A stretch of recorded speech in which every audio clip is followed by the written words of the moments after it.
என்னடா இந்த பொண்ணு டயட் வீடியோவாக போட்டுச்சே, திடீர்னு தேங்காய் சாதத்தோடு வந்து நிற்கிதுன்னு பார்க்குறீங்களா? நான் ஜாயின்ட் ஃபேமிலிங்க. ஸோ அதனால் சண்டே ஆனால் நான் தான் எப்போயுமே எங்கள் வீட்டில் குக் பண்ணுவேன். பட் ஆனால் டயட்டில் இருக்கிறப்ப இந்த மாதிரி சமைச்சு எப்படிங்க சாப்பிடாமல் இருக்க முடியும்? அதனால நான் என்ன பண்ணுவேன்னா, டயட்டில் இருக்கிறனால பிளேட்டில் போட்டு சாப்பிடாம சும்மா அப்பப்போ நடந்து போகிற மாதிரியே பாதியை காலி பண்ணிடுவேங்க.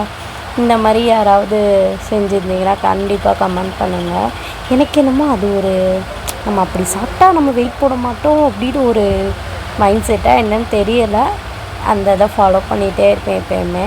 அதுக்கப்புறம் இன்றைக்கி பார்த்தீங்கன்னா கோகோனட் ரைஸ், அதுக்கு தொட்டுக்க வந்து சிக்கன் கிரேவி தான் வச்சுருந்தோம். ரொம்ப டேஸ்ட்டாக இருந்துச்சு. எப்போயுமே எனக்கு ஒரு ஹேபிட் என்னென்னா, கண்டிப்பாக நான்வெஜ் சாப்பிட்டா அடித்து பிடிச்சி தூங்கிடணுங்க.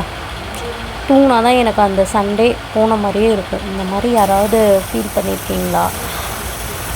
மறக்காமல் கமெண்ட் பண்ணுங்கள்.